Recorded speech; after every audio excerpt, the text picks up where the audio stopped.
Les députés ont rejeté avec 35 bulletins rouges la proposition Hassan Seibou portant révision de la Constitution, révisée justement en décembre 2019. C'était la semaine écoulée au bout d'une longue nuit. Résumé si banal, si la situation, sauf que si banal de la situation, sauf que quelques détails n'ont pas pu échapper à tous ceux qui ont suivi de près cette actualité-là à l'Assemblée nationale. À Porto Novo, entre vendredi et samedi dernier, des députés des deux partis de la mouvance qui votent contre le projet, alors qu'une campagne médiatique avait présenté un bloc compact des soutiens de Patrice Talon derrière ce projet. Nous parlons de ça et de bien d'autres détails liés à cette actualité-là sur cette émission. Bonjour à tous et bienvenue à vous. Bienvenue aussi et bonjour à Anissé Carlos Oké, notre consultant. Bonjour Tanguy. Merci d'être là. Le premier sujet qu'on va évoquer, c'est la révision de la Constitution. On pourrait aussi aborder la question de la révision du code électoral, puisque les députés y travaillent aussi. On dira deux mots au sujet de cette répression engagée par la police républicaine depuis le 1er mars 2024. Cela fait à peu près une semaine maintenant. Maintenant, commençons par le principal sujet au menu. Cette proposition de révision de la Constitution qui a été rejetée par l'Assemblée nationale avec à peine 35 bulletins rouges. Une surprise pour vous ou non? Non, pas véritablement une surprise, parce que la façon dont la proposition avait été engagée à l'Assemblée nationale paraissait déjà assez curieuse. Qu'un député, juste au lendemain de concertation entre le chef de l'État et les partis politiques, soit allé déposer un projet tout seul, avant même que le bureau de son parti en soit informé, avant même que les autres partenaires en soient informés, ça paraissait déjà assez curieux. Mais toujours est-il que, bon, avec l'entente qu'il semblait y avoir entre les partis de la mouvance présidentielle autour du projet, on avait l'impression que, bon, quelque chose, quelque part, se préparait, mais a priori, on avait l'impression quand même que quelque chose allait de travers. Mais là, c'est vraiment que, ma foi, le contexte peut-être et les conditions qui ont entouré ce projet ont peut-être défini son destin finalement. Oui, parce que n'oubliez pas que le chef de l'État lui-même, au cours d'une conférence de presse, avait fait savoir au monde qu'il ne voulait pas que l'on touchât à une seule virgule de la Constitution. Et quand c'est le chef de l'État qui le dit publiquement, c'est que quelque part, il ne donne pas caution. Et s'il ne donne pas caution, naturellement, bon, il a laissé faire le jeu, puisqu'il a dit aux députés, prenez vos responsabilités, faites ce que vous avez à faire, mais moi, je ne soutiens pas. C'est quoi? Cette caution morale aura été préjudicielle à ce projet de révision de la Constitution? Parce que c'est son action qui est soutenue par les députés, et que c'est sa réforme qui est soutenue par les députés. Donc, si c'est lui qui initie une réforme et que au cours des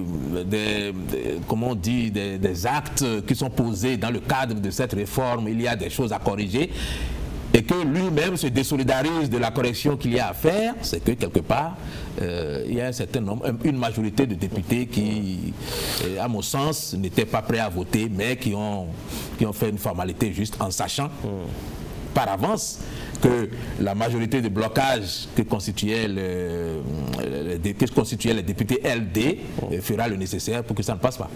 On a l'impression que, en tout cas quand on lit la presse, il y en a un qui a titré que c'était un projet mort-né, un peu comme pour dire que ça n'avait aucune chance de prospérer. Non, et à bien y regarder, c'était à mon avis un cheval de Troie, parce que on a bien l'impression que c'était un acte qui préfigurait d'autres actions qui étaient derrière et qui ne pouvaient prospérer qu'avec le rejet de ce premier projet. Vous voulez penser au code électoral? Exactement. Allez, concentrons-nous sur quelques détails déjà. 5, sinon 7 acteurs de la mouvance parlementaire qui votent contre le projet, 3 du bloc républicain.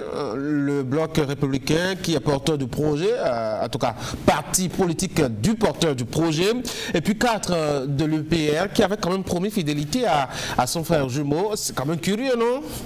Bon, on peut dire que c'est curieux parce que quand même, bon, lorsqu'on a donné une caution au départ et qu'à l'arrivée on ne soutient plus, il y a quelque chose qui a dû se casser quelque part.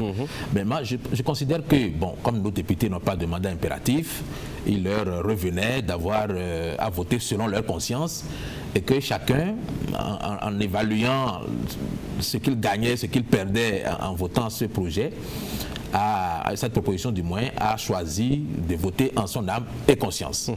Cela dénote d'une certaine vitalité de la démocratie, si on veut, dans un premier sens. Mais ensuite, quand on les regarde de près, il y a forcément quelque part une dissension ou comment dire une fissure qui a commencé à se créer au sein de la mouvance présidentielle et j'ai comme l'impression que cette fissure est plus profonde qu'on ne le voit.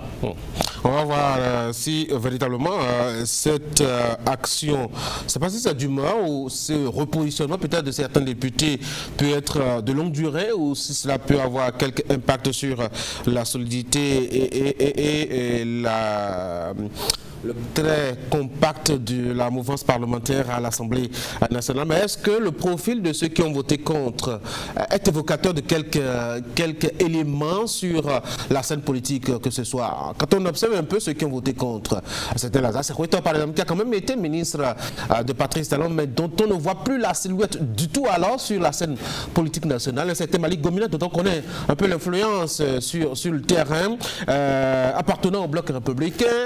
On connaît un peu, je dois dire, son omniprésence un peu sur l'échiquier politique national. Est-ce que ces profils ont déterminé un peu, je dois dire, leur positionnement? On peut dire ça.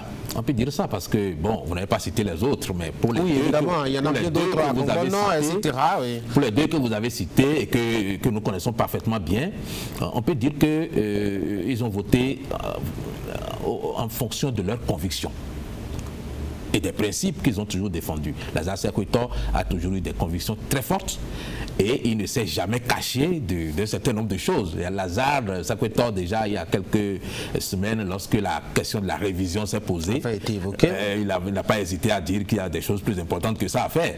Bon, et Malick Gomina, qui est quand même le vice-président du groupe parlementaire de celui qui a déposé. C'est là tout le paradoxe. C'est là tout le paradoxe. Mais Malick Gomina a un cheminement qui plaide en faveur du vote qu'il a fait. Est-ce que vous pensez que cette position est juste temporaire? C'est possible que ce soit temporaire, mais tout dépendra maintenant de la suite des événements. Si ces hommes qui ont des convictions se retrouvent face à des situations qui les obligent à recourir à nouveau à leurs convictions, ben, on n'est pas sorti de l'auberge. Donc on peut dire que c'est le début de quelque chose qui va durer, à condition que on fasse les rattrapages et que ensemble quelque chose soit décidé pour éviter ce genre de dissension de dernier moment. Oui, mais on a tout fait pour les excuser de parler de mandat non impératif du député, mais est-ce que ce n'est pas clairement, je dois dire, des actes d'indiscipline notoire vis-à-vis de son parti politique? Si on considère que ce sont des actes d'indiscipline notoire, il faudra considérer qu'ils ont un mandat impératif. D'accord? Le député est libre de voter en son âme et conscience. Et le soutien de ces hommes-là à la politique, comment on dit, au programme du président Patrice Talon ne fait aucun doute. Ben, maintenant, sur un certain nombre de sujets comme celui-là, ils sont obligés de se déterminer parce qu'il n'y a pas que, comment on dit, il n'y a pas que le vote pour montrer qu'on est pour ou qu'on est contre. Il y a aussi l'image qu'on renvoie au sein de l'opinion. Il y a ce qu'on défend et qu'on doit continuer de justifier aux yeux de ses électeurs. Donc, chacun sait ce qu'il défend à l'Assemblée nationale. Et je pense qu'il y a des hommes pour qui le point de vue des électeurs compte beaucoup. Et pour vous, quelle image auront-ils envoyé au sein de l'opinion publique? Ah ben là, je pense que les électeurs doivent être en train de les féliciter parce que la révision était perçue au sein de l'opinion comme une opération un peu kamikaze parce que une révision qui aurait prospéré et qui aurait suscité l'adhésion populaire aurait suivi un cheminement que la dernière proposition n'a pas suivi du tout. Parce qu'on n'a pas associé les groupes sociaux, on n'a pas associé les partis politiques qui ne sont pas à l'Assemblée nationale, on n'a pas associé les militants à la base. Tout ça aurait fait qu'en réalité, bon, un projet, fut-il une proposition, fut-elle déposée par un député, aurait pu prospérer. Mais tel que c'était fait, ça ne pouvait pas marcher parce qu'au sein de l'opinion, tout le monde considérait que c'était une révision opportuniste. Et vous avez vu la position du moins des députés, les démocrates, qui en bloc on fait barrage et qui, au sein de l'opinion, distille quand même un certain nombre d'informations qui font mouche. Absolument. Vous avez compris quelque chose à la position de la dame aussi, députée, la seule d'ailleurs, qui a voté contre? Ah ben, c'est pas parce qu'elle est une dame qu'elle doit avoir des convictions différentes des hommes. Ah oui? Non, mais oui, mais quand on se retrouve seul sur combien, une trentaine à voter contre, c'est curieux. C'est pas curieux du tout. Je pense que chaque député, comme je vous l'ai dit, vote en fonction de sa conscience et peut-être aussi, quelque part, d'un positionnement que nous ne percevons pas encore, mais qui est peut-être réel au sein de la mouvance présidentielle. Peut-être qu'il y a des courants qui se dessinent déjà très clairement et que nous ne pouvons pas encore juger très probants parce que pour l'instant, nous n'avons pas de preuves de quoi que ce soit. Et puis tout le monde qui tire le drap de son côté, hein, la mouvance qui parle d'une victoire en tout cas, et l'opposition aussi qui parle d'une victoire, même si on n'a pas beaucoup entendu l'opposition dans ce cas précisément. Depuis, ma foi, samedi, très peu sont ces députés de l'opposition qu'on a pu voir sur les plateaux de télévision ou de radio réclamer, je dois dire, cette réussite d'avoir bloqué la révision de la Constitution. Avez-vous compris quelque chose à cette option médiatique? Je comprends parfaitement que les députés de l'opposition aient le triomphe très modeste parce que d'une part, il y a eu des députés de la mouvance présidentielle qui se sont ajoutés au 28 de l'Assemblée des démocrates et qui ont pratiquement fait perdre le prestige de la victoire que les démocrates auraient pu réclamer. Mais à eux seuls, ils auraient pu quand même faire le blocage. À eux seuls, ils auraient pu, et s'ils l'avaient fait tout seuls, si c'était 28 contre 81, ils auraient eu vraiment de quoi triompher. Mais aujourd'hui, le fait que les députés de la mouvance présidentielle aient également voté contre, ça enlève un certain nombre, ça enlève en tout cas un charme. Oui, un certain charme à la victoire qu'ils auraient pu chanter. Ça, d'une part. Mais d'autre part, c'est qu'ils ne sont pas idiots, les députés LD, ils savent très bien que c'est un cheval de Troie et que le fait d'avoir rejeté n'est pas la fin des... C'est pas une victoire en soi. C'est pas une victoire en soi et ce n'est pas la fin des problèmes parce que c'est maintenant que commence la vraie politique politicienne. Et vous avez compris quelque chose à la réclamation de victoire de la mouvance. Hassan Seibou qui dit quand même qu'il aura quand même essayé et que ce n'est pas pour lui. Oui, parce que rallier 71 députés à sa cause, c'est déjà quelque chose. Je pense qu'il ne pouvait pas en être autrement. Hassan Seibou a perdu la face et il fallait bien qu'il dise quelque chose pour ne pas manger la honte, comme on dit. Mais il est bien évident qu'il a perdu et que son projet n'a pas suivi le chemin qui devait conduire à un certain succès. Bon, d'avoir agi comme il a agi, c'est pas tout à fait à son honneur au regard des résultats que nous avons. Est-ce que cet échec entre griffes, puisque c'est un projet porté par, ma foi, un député BR, puis après, qui a pu emballer son parti, est-ce qu'on peut voir cet échec comme l'échec aussi du parti? Oui. Oui, on peut voir ça comme l'échec du parti parce que dès le départ, le parti aurait pu ne pas forcément s'associer entièrement à cette proposition ou du moins obliger le député à surseoir à son action le temps que les concertations soient faites pour que le projet ait plus de chances de marcher. Mais, comme je vous l'ai dit, à mon sens, Hassan Seibou a été utilisé pour engager une proposition qui n'avait pas de chances d'être adoptée. parce que ça n'a même pas passé le stade de la recevabilité. Donc je pense qu'il avait, c'est comme un pavé dans la mare qui avait vocation à susciter un certain nombre de remous au sein de la mouvance pour déterminer peut-être déterminer les courants éventuels qui sont dedans et savoir quels sont les acteurs sur lesquels on peut compter pour la suite. Du coup, on dira que l'opposition parlementaire, c'est la première fois qu'elle arrive à faire barrage depuis qu'elle est à l'Assemblée nationale. Oui, c'est la première fois, de toute façon, de façon si franche. Sinon, bon, il y a déjà eu un budget, vous vous rappelez, ils n'ont pas pu faire barrage, voilà, mais bon, ils ont quand même fait un vote en bloc qui a montré que bon, ils pouvaient rester solidaires lorsqu'il s'agit d'un certain nombre de votes. Et cette fois-ci, moi, je pense qu'il faut leur tirer un coup de chapeau parce que le contexte était tel que certains parmi eux auraient pu effectivement faire défection. On conclut alors la solidarité jusque-là entre les députés de l'opposition. C'est vrai qu'ils sont venus comme une délégation officielle, mettre dans la main à la limite, bien serré, les coudes très proches. On a l'impression que c'est solidarité pour solidarité. Hein. Oui, pour l'instant, ils ont raison de jouer comme ça parce que bon, l'avenir qui est devant chacun des acteurs politiques n'est pas encore si clair que ça, et donc pour l'instant chacun s'en tient à sa position actuelle. Quand nous allons évoluer, nous verrons qui a plus de conviction que l'autre. Est-ce qu'on peut dire que ce rejet de la révision de la Constitution peut avoir des implications à la fois sur la géopolitique parlementaire ou sur le cours de la vie politique au plan national?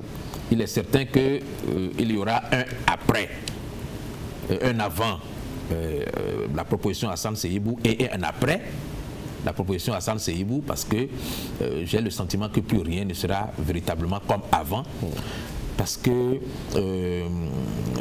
quels que soient les projets que la mouvance présidentielle a aujourd'hui, ces projets sont forcément basés sur la loyauté des députés qui sont supposés être des soutiens de Patrice Talon.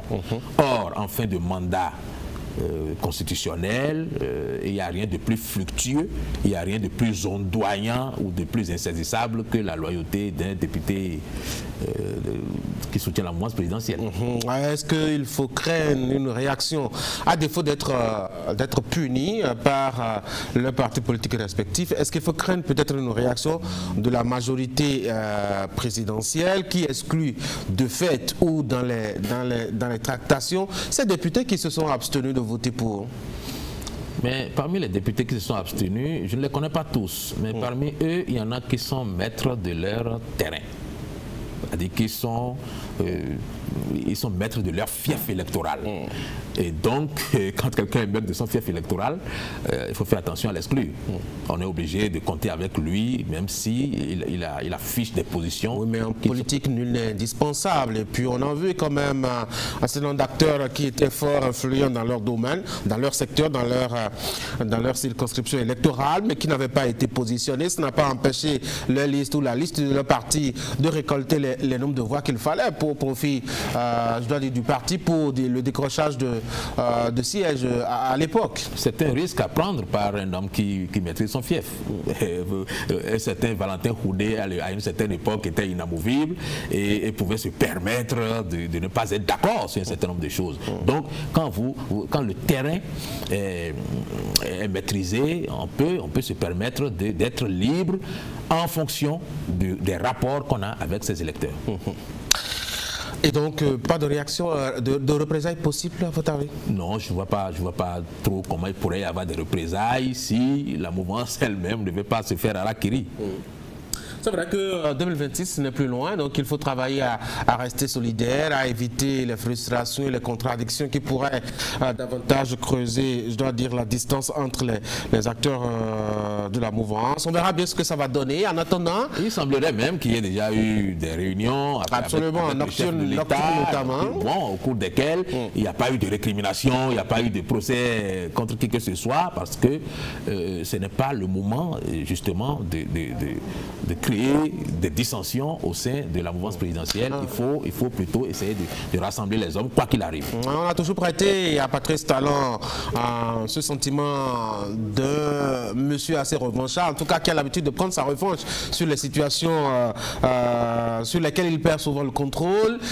Est-ce que c'est une revanche reportée pour le moment, le temps de se concentrer sur le code électoral?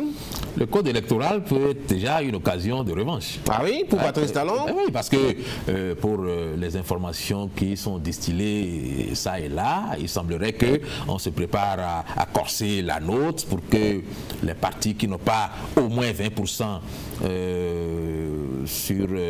dans un fief, dans une circonscription électorale, perdent le bénéfice de tous les suffrages sur l'ensemble du pays. Bon, on se prépare aussi à corser le nombre de parrains pour voilà, 28 ou 28 par là, je crois. Et donc, à partir de ce moment, c'est déjà une manière de créer des situations qui rendent la vie difficile aux démocrates, par exemple, qui pensaient être sortis de l'auberge en votant contre un projet de révision de la Constitution. Mais toujours est-il que toute réforme qui cesse d'être impersonnelle, toute réforme qui cesse d'être dirigée dans le sens de l'intérêt général, a toujours du plomb dans l'aile et crée toujours des situations de conflit. On va craindre peut-être qu'on en arrive encore à ces lois votées en 2019 qui ont créé beaucoup de soucis et qu'on veut réviser ou réajuster à l'heure actuelle.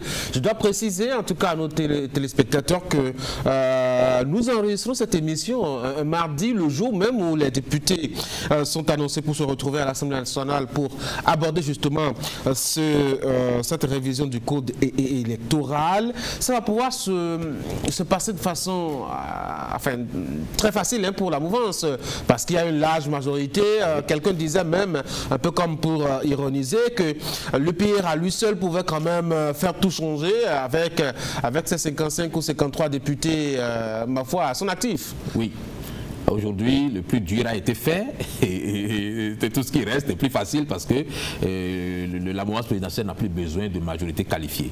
Donc, à la majorité simple, ils peuvent modifier le code électoral à leur guise et il appartiendra peut-être à la Cour constitutionnelle de mettre un peu d'ordre si jamais il y avait du désordre. Vous pariez qu'il y aura vraiment revanche? Non, il n'y a rien à parier. C'est un rapport de force. Comme ça s'engage. On a vu certains Augustin quand même faire certaines sorties. On ne s'imagine pas que ça va être au niveau du code électoral que ça va se passer plutôt que sur le terrain. C'est déjà d'abord dans le code électoral. C'est déjà d'abord dans le code électoral parce que les députés LD ne sont qu'au nombre de 28 aujourd'hui. Et si jamais ce parti qui n'a pas réussi pour l'instant à faire fusionner d'autres groupes politiques arrivait à avoir des lacunes dans un certain nombre de circonscriptions électorales où il ne pourrait pas réunir 20%, vous imaginez bien qu'il pourrait se retrouver pratiquement sans parrain. Donc c'est un peu dans ce sens qu'il faut comprendre les propos du député Awanva Ebla qui est un peu en avance sur les événements et qui nous prévient quand même d'une possibilité de créer des conditions d'exclusion qui pourrait, à ma foi, être préjudiciable à la rupture elle-même et à la fin du mandat présidentiel, parce que le plus grand souhait des Béninois, c'est que Patrice Talon laisse aux Béninois un pays apaisé, un pays qui mette tous les enfants en accord et en harmonie pendant les élections de 2026. Alors, sur ces conditions qu'on annonce, je reprécise que ce sont des éléments d'information réunis ça et là, qui ne sont pas encore officialisés, en tout cas au moment où on enregistrait cette émission. Si on doit continuer à parler, on va considérer qu'il faudra désormais réunir à 20% du suffrage exprimé dans la circonscription électorale sur les 24 pour pouvoir valider son siège, ou réunir par exemple 28 parrains pour pouvoir valider son sa candidature de président, de candidat à la présidentielle de 2026, on s'acheminera progressivement vers encore de l'exclusion, non? À l'évidence. À l'évidence, parce que ce serait à mon avis une réforme centrée et ciblée. Ça serait orienté vers un but précis pour peut-être exclure des candidats qui gênent la mouvance présidentielle. Et ce sera dommage, parce que le jeu doit être, à mon avis, ouvert, plus ouvert encore qu'il ne l'était hier. Ah oui, pourquoi? On n'a pas fait autant d'efforts pour finalement commencer à desserrer les taux tout de suite? Non pas à desserrer les taux, mais peut-être au niveau des parrains, pourquoi ne pas, au lieu de corser davantage la nôtre, au lieu d'augmenter, pourquoi ne pas diminuer pour que nous ayons un peu plus de candidats que ce que prévoit le dernier code. Moi, de mon point de vue, il faut laisser le peuple béninois avoir le dernier mot, avoir la décision par rapport aux candidats qu'il souhaite élire et par rapport à ceux qu'il veut rejeter. Donc, contraindre le peuple à choisir parmi un nombre restreint. Oui, mais c'est ça même l'esprit de la réforme du système partisan. C'est d'en arriver non plus à des candidatures pléthoriques comme on a vu par le passé. Je suis d'accord avec vous, mais la restriction ne doit pas quand même atteindre un certain seuil. C'est de ça qu'il s'agit. Il ne faut pas que la restriction, parce qu'on vise spécifiquement à éliminer certaines personnes, que la réforme soit corsée à un point où on se retrouve peut-être avec 2 ou 3 candidats tout au plus. Est-ce que ce ne serait pas vraiment prestigieux? Ça ne va pas être vraiment honorable pour, je dois dire, la fonction présidentielle que d'avoir à l'élection présidentielle 3 candidatures à peine et qui se bataillent dur, qui proposent des idées assez claires et qui disposent du temps suffisant dans les médias pour faire le débat et réellement. Lorsque nous en avions une vingtaine, est-ce que les 20 avaient un pourcentage qui dépassait 10%? Non. Il y a peut-être 2 ou 3 qui sont vraiment pris au sérieux par les électeurs, et les autres faisaient de la figuration. Donc c'était de fait. On peut officialiser cela, travailler peut-être avec le mécanisme qu'on met en place, avoir ces 3 plutôt que ces 10 avec 7 qui ne réunissent même pas les 5% de l'électorat. Le fait est que nous avons réussi à faire en sorte que les élections ne soient plus qu'un marché. C'est-à-dire que ce n'est plus des projets de société qu'on vend, ce n'est plus des idées qu'on vend, mais ce sont des rapports de force dans les ressources financières. Et ça, lorsque nous aurons 2 ou 3 candidats, ça sera bien, mais ça va s'exacerber. C'est un phénomène qu'on va observer davantage plutôt que l'inverse. Parce que lorsqu'il y en a peut-être 7 ou 8, bon, on écoute tout le monde. Et tout le monde n'a pas d'argent. Donc, même quand vous n'avez pas d'argent, on écoute ce que vous dites. Bon, aujourd'hui, j'espère que les partis politiques feront en sorte que le projet de société soit l'élément basique sur lequel l'on choisit aujourd'hui les candidats. Parce que sinon, si c'est les rapports de force de qui va dépenser plus que l'autre, ben alors là, franchement, la réforme aurait eu un résultat bien mitigé. Peut-on dire, à travers donc ce qui est annoncé pour être inséré dans le code électoral, que Patrice Talon est en train de confirmer ce qu'il avait annoncé, à savoir qu'il jouerait en tout cas sa partition et qu'il pèserait aussi de son poids, qu'il dira son mot dans le choix de son successeur? Je crois qu'il a dit tout simplement qu'il sera actif. Il sera actif et de mon point de vue, je crois qu'il l'est déjà et qu'il le sera jusqu'à la fin. Donc, lorsqu'il nous dit lui-même que ceux qui doivent parrainer ne sont pas ce que les députés s'imaginent aujourd'hui, et que la Cour constitutionnelle aussi s'imagine, et que la Cour constitutionnelle elle-même s'imagine, mais que ce sont plutôt les prochains élus conformément à l'esprit de la réforme du système partisan. Quand il le dit lui-même, c'est que quelque part, il a l'intention, connaissant parfaitement où il va avec sa réforme, il a l'intention de peser de tout son poids pour que la réforme aille exactement dans le sens où il a envie qu'elle aille. Et de ce fait, il se pourrait bien que ce soit la Cour constitutionnelle seule qui ait la possibilité, si elle veut bien, de l'arrêter dans ce projet. Dans ce projet, si jamais il y avait un excès de pouvoir ou un excès comment on dit, un excès dans le choix des décisions qui vont éléments qui doivent définir dans la prochaine présidentielle. Mais quand on voit un peu cette Cour constitutionnelle et sa composition, est-on vraiment en mesure de dire, bon, quel sera vraiment le dernier barrage contre la volonté et les projets de Patrice Talon? On sait comment est-ce que les membres ont été choisis, étant donné que ce sont l'émanation notamment d'instances où était totalement absente l'opposition, l'Assemblée nationale de la mandature précédente, le gouvernement actuel et tout ce qui va avec. Est-ce que véritablement on a une Cour constitutionnelle aujourd'hui qui peut dire oui?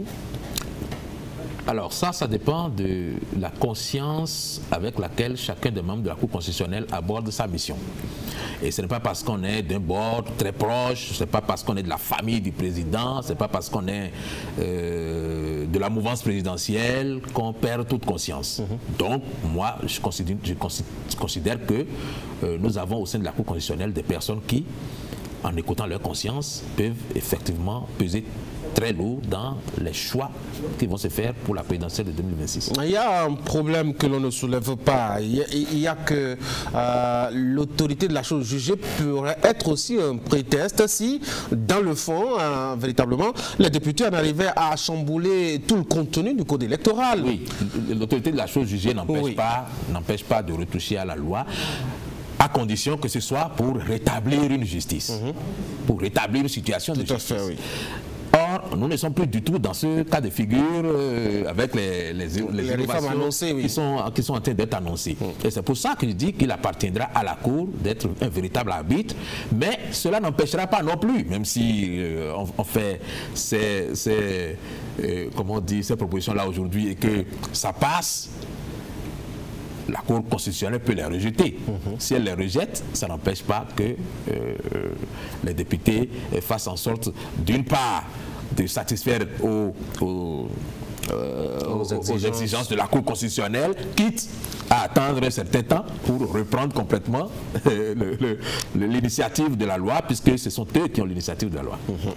En tout cas, on verra bien ce que ça va donner les jours qui viennent et à quoi va ressembler le code électoral mijoté et cuisiné par les députés. Est-ce que cela aura la physionomie et les traits que le voudrait bien Akhenatonde et son parti UPR, ou bien aura-t-il aussi des traits, sinon des cicatrices que proposerait l'opposition parlementaire portée par le président du groupe parlementaire Nourani Achadé. On verra bien ce que ça va donner. En tout cas, on reviendra par ici sur ce plateau pour l'évoquer, notamment dans notre prochain numéro de cette émission. Dans les rues des grandes villes du Bénin, difficile de circuler. En tout cas, il faut faire beaucoup attention, ne pas marcher, rouler sur le pied des policiers. Ils sont partout et ils vous réclament, si vous êtes à moto, des casques. Si vous êtes en voiture, les pièces de vos véhicules, c'est la galère.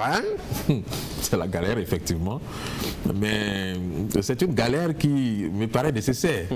Parce que, vous voyez, quand on parle des infractions du code de la route, ces infractions ne sont pas... on ne peut pas les sérier ou les réprimer par palier. Rouler sur une moto qui n'a pas de plaque d'immatriculation, c'est pas quelque chose qu'on peut laisser passer. Et rouler sans casque, c'est pas quelque chose qu'on peut laisser passer.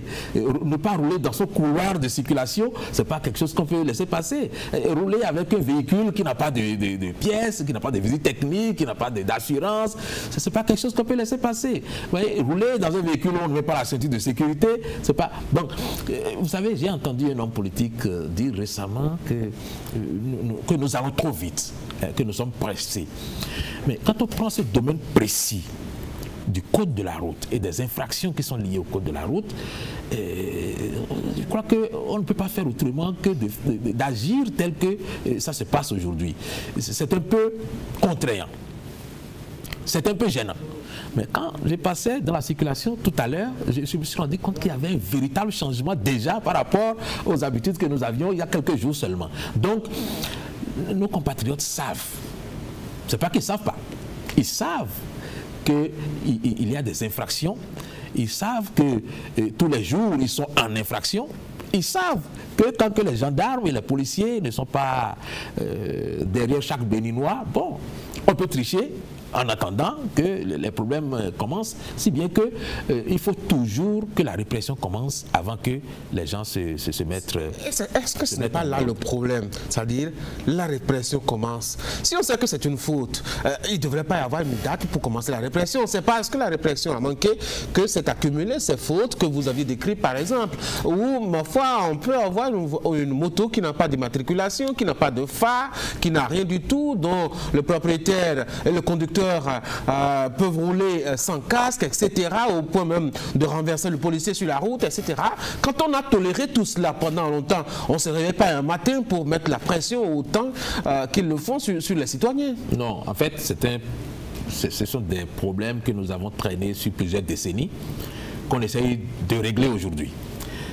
Mais ça n'a pas commencé du jour au lendemain non plus. Il y a eu une très longue période de sensibilisation et il faut dire qu'il y a plusieurs années déjà qu'on essayait de réprimer et à chaque fois on trouvait que bon, la conjoncture était telle que les citoyens ayant des difficultés financières, il faut donner du temps. Et bon, mais il faut bien qu'un jour la répression commence.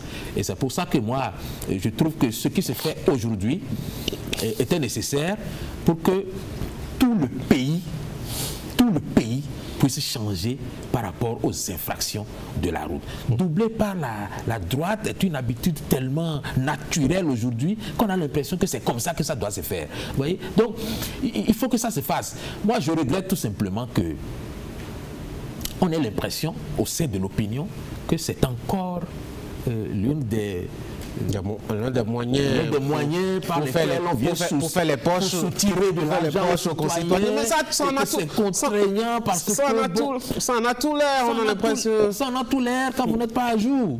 Ça en a tout l'air quand vous n'êtes pas à jour. Mais quand vous êtes à jour, vous n'avez aucun problème avec ceux qui répriment. Vous passez tranquillement votre route.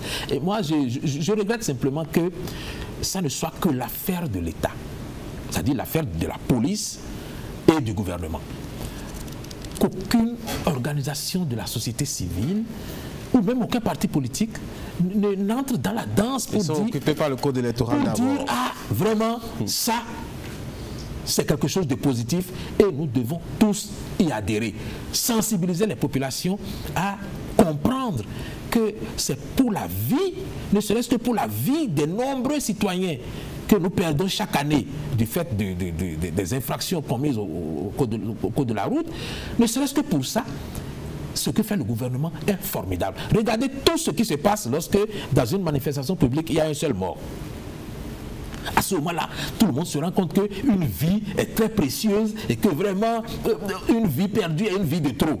Mais quand 700, 800 personnes décèdent par an parce qu'ils ne portent pas le casque, et que le gouvernement décide de mettre un bon ordre dans tout ça, les partis politiques ne sont pas concernés, les organisations de la société civile ne sont pas concernées, personne ne s'en concerne parce que tout le monde a peur de se rendre impopulaire en s'associant à une mesure de cette nature. Oui, mais si le gouvernement lui-même donne l'impression que c'est son affaire et que ça ne regarde personne et qu'il doit s'engager tout seul. À quel moment avez-vous l'impression que le gouvernement considère ça comme son affaire? La police peut, par exemple, associer aussi les organisations de la société civile, par exemple. Les organisations de la société civile n'ont pas besoin d'être associées par la police. Et ils ont besoin de descendre dans la rue seulement? Non, mais écoutez, lorsque le gouvernement fait quelque chose qui ne convient pas aux associations, quelqu'un les invite à il faut le protester, ça c'est des droits. Ah, voilà. C'est de ça que j'ai toujours parlé sur ce plateau. Les droits, nous sommes prompts à les réclamer. Ah oui. Mais quand il s'agit de devoirs, il n'y a plus personne pour en parler. C'est un peu dommage. Non, c'est un peu dommage. Il faut que les organisations de la société civile descendent dans l'arène, que dans toutes les langues, il y a des sensibilisations pour expliquer aux Béninois que les casques qu'on vous oblige à porter, ce n'est pas pour faire plaisir à la police, c'est pour vos vies, pour protéger vos vies, pour préserver vos vies. Parce que vous voyez des concitoyens dans la circulation qui ont des casques et dès qu'ils dépassent la police, ils enlèvent les casques et ils les remettent sur leurs cuisses et continuent tranquillement leur route. Parce qu'ils ne comprennent même pas pourquoi on réprime pour les casques. Pour eux, c'est peut-être une société qui a amené des casques par milliers en conteneurs qui a besoin de les écouler. Et c'est pour ça qu'on les dérange et qu'on les embête. Et ça, il faut qu'il y ait des personnes pour l'expliquer dans toutes nos langues, dans toutes nos localités, pour que cette mesure-là, qui est prise par le gouvernement aujourd'hui, soit largement répandue et que ça devienne des habitudes, afin que quand quelqu'un vient dans notre pays dans les mois qui suivent, qu'il puisse constater que c'est un pays véritablement discipliné et ordonné dans la circulation routière. On va en tout cas observer ce que ça va donner, même si on aurait bien aimé que le gouvernement, en même temps qu'il demande à réprimer, puisse un peu suivre tout ce que cela entraîne dans le quotidien des populations. Aujourd'hui, les populations pleurent et peinent à s'acheter un casque. Ce qui était à 5 000 francs CFA est passé à 8 000, 9 000 francs CFA. On a des casques qui étaient à 10 000 qui sont passés à 20 000, 15 000 francs CFA et on contraint le citoyen comme ça à débourser pratiquement 2 fois avant d'accéder justement à ce moyen précieux de préservation de sa vie. Je crois que le gouvernement a un rôle à jouer effectivement de ce point de vue-là pour que les commerçants véreux, comme on les appelle, ne viennent pas faire leur beurre sur le dos des populations qui sont déjà suffisamment éprouvées. Allez, on va changer de sujet, on va parler de ces attaques au nord du Bénin. C'est vrai qu'on n'a pas de victimes en tant que telles, mais quelques individus armés non identifiés ont fait irruption dans quelques localités du nord notamment et ont laissé quelques empreintes. Le dernier cas en date, c'était leur irruption dans 2 écoles à Karimama avec Fraternité qui d'ailleurs l'a évoqué, ma foi, au début de la semaine. C'est quand même curieux. On retourne progressivement peut-être vers cette insécurité qu'on avait notée par le passé. C'est vrai qu'il y a longtemps qu'on a entendu parler de ça. Oui, c'est vrai qu'il y a longtemps qu'on en a entendu parler. Parce que, quelque part, il y a des actions qui portent des fruits. Et aussi efficaces que soient les actions policières ou militaires, il y a toujours, quelque part, des petites failles que les gens exploitent. Et je pense qu'il ne faut pas considérer ces cas isolés et qui sont, ma foi, impossibles à éradiquer complètement. Il ne faut pas les considérer comme des indices d'aggravation de la situation sécuritaire. Ça n'empêche pas que cela instaure une atmosphère de crainte, de peur. Les gens sont sur le qui-vive et ça dénature complètement, je dois dire, les activités, la tranquillité. C'est inhérent au phénomène du terrorisme qui s'est installé dans cette partie septentrionale du pays et je crois que les forces de l'ordre, les forces de défense et de sécurité travaillent efficacement, me semble-t-il. Parce que, comme vous le dites, il y a longtemps qu'on n'a pas entendu ce genre de choses. Et donc, ils travaillent efficacement à éradiquer le fléau dans la partie septentrionale du Bénin. Bon, maintenant, quand ces cas-là se produisent, je crois qu'ils prennent les mesures par rapport à la situation et que, bon, ma foi, il y aura un redéploiement de ce côté-là pour préserver, surtout pour rassurer les populations et les ramener, parce qu'il y a déjà eu pas mal de cas de personnes qui ont déjà pris la tangente en pensant que c'était le drame total. Que c'était invivable. Et donc, il faut ramener toutes ces personnes-là, les rassurer et sécuriser le milieu. Et je pense que les forces de défense et de sécurité s'attellent à le faire déjà depuis longtemps et vont certainement continuer à le faire avec succès. J'ai observé un peu les empreintes laissées par ces individus armés non identifiés. Ma curiosité a été un peu aiguisée par les éléments. Ils débarquent dans une école, ils enlèvent des feuilles, ils les brûlent et puis ils s'en vont. Et en partant, ils emportent avec eux quelques vivres. C'est vrai qu'ils ont faim ou bien qu'est-ce qui se passe? Les vivres ne doivent pas être totalement... je vais dire, on va dire, les vivres ne doivent pas être totalement étrangers à ces opérations qui sont peut-être menées. Oui, c'est bizarre. Peut-être que c'est pas juste du terrorisme, c'est peut-être que c'est des gens qui sont venus ramasser des vivres et qui ont peut-être fait quelques exactions pour brouiller les pistes. Et je pense que là où on stocke les vivres, il faut désormais prendre des précautions, surtout dans cette partie-là du pays, pour que ces vivres ne soient pas des prétextes pour que des personnes non identifiées viennent agresser les villageois. Moi, je me suis dit que ça fait chaud dans la forêt et que les lions sont en train de sortir de leur tanière pour venir chercher leur pitance. Ah, oui, on ne peut pas exclure cette hypothèse-là. Tout à fait. Allez, c'est vrai qu'il nous reste encore, ma foi, une dizaine de minutes à peu près pour clôturer cette émission. J'ai envie de vous soumettre à quelques sujets d'ordre au plan international. On va commencer par peut-être le Togo, si cela vous dit bien, avec cette actualité malheureuse, le principal opposant du régime en place qui est décédé. On a donc Agbeyome Kodje qui a quitté ce monde juste quelques semaines après.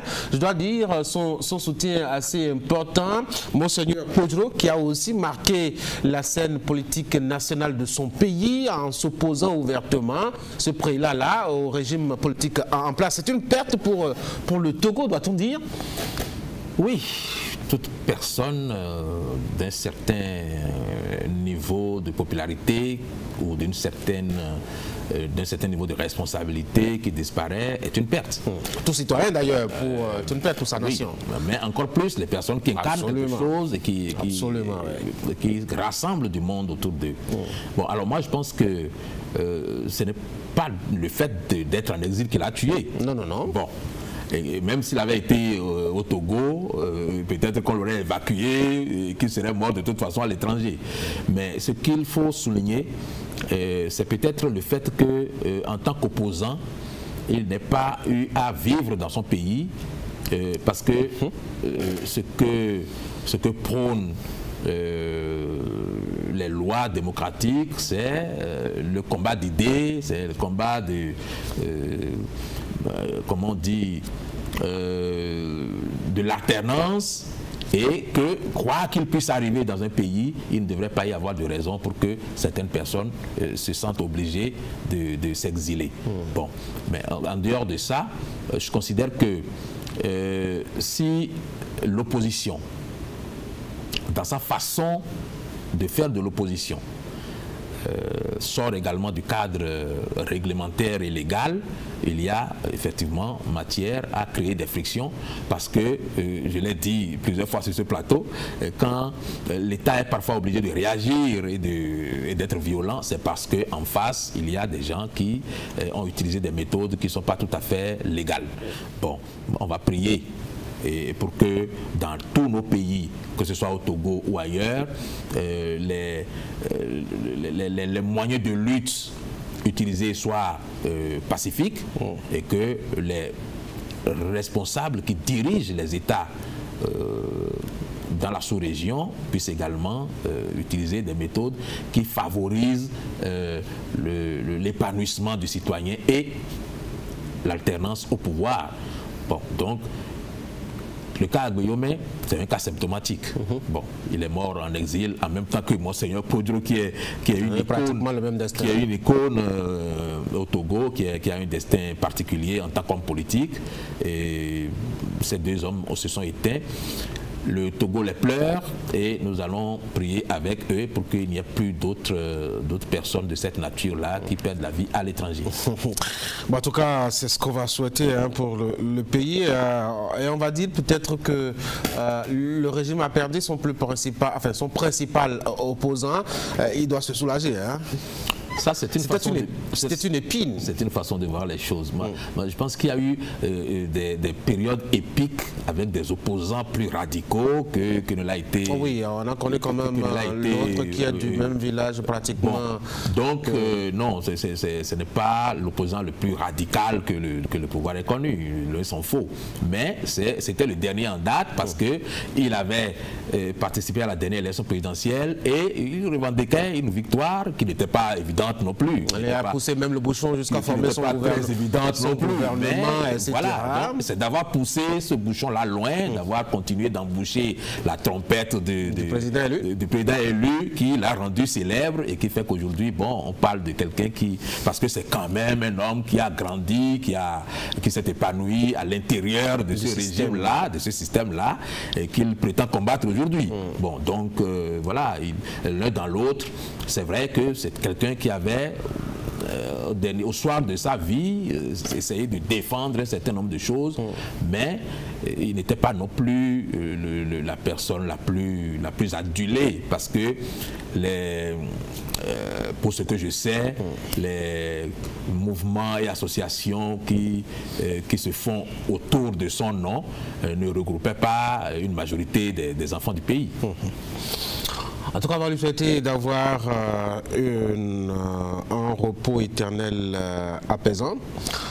Et souhaiter aussi que le Togo lui rende l'hommage qu'il mérite.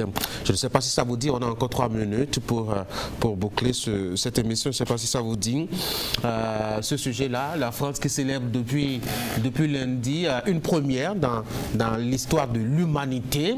Paris s'estime heureux d'avoir été la première capitale du monde à avoir inscrit dans sa constitution la question donc de l'interruption volontaire de grossesse, l'avortement. Comment est-ce que vous voyez un peu cette jubilation autour de ce sujet? On a même allumé les feux au niveau de la tour Eiffel. C'est assez curieux parce que chaque civilisation a des repères. Et ces repères qui sont célébrés aujourd'hui ne sont malheureusement pas les nôtres. Parce que la vie, quelle qu'elle soit, est précieuse. Ça, selon notre conception, selon nos valeurs, la vie, quelle qu'elle soit, est précieuse. Et même dans notre culture, lorsque vous avez affaire à des prêtres traditionnels, si dans votre vie vous avez déjà avorté, on considère que votre vie est compliquée justement parce que vous avez jeté dans des caniveaux des âmes que Dieu avait destinées à faire peut-être de grandes choses dans ce monde. Bon, alors, que la vie en soit devenue si banale que son arrêt à n'importe quel stade soit célébré comme étant une victoire particulièrement grandiose, je trouve ça un peu curieux, mais c'est la culture des Européens, c'est la culture des Français, et bon, peut-être qu'un jour nous en emprunterons une partie, je n'en sais rien. Nous avons commencé à voter une loi contre l'avortement aux grandes dames des catholiques, enfin au-delà des catholiques, des religieux et autres dans ce pays. Bon, c'est ce que je disais tantôt. Peut-être que nous ne finirons pas en emprunter le chemin, mais il est certain que nos valeurs traditionnelles et endogènes constitueront toujours une barrière contre ce genre de considérations religieuses et philosophiques. Parce que la vie humaine est sacrée. Pourvu en tout cas que ces valeurs aient encore le temps d'exister jusqu'à ce moment où, ma foi, on pourrait songer à ces innovations entre griffes. On va prier pour que les gardiens du temple, de notre temple, puissent garder suffisamment et solidement pour qu'il n'y ait pas de fissures, parce que sinon, ça serait désastreux. Alice Carlos, merci. C'est moi qui vous remercie. Mesdames et messieurs, c'est la fin de cette émission. Merci d'avoir été là.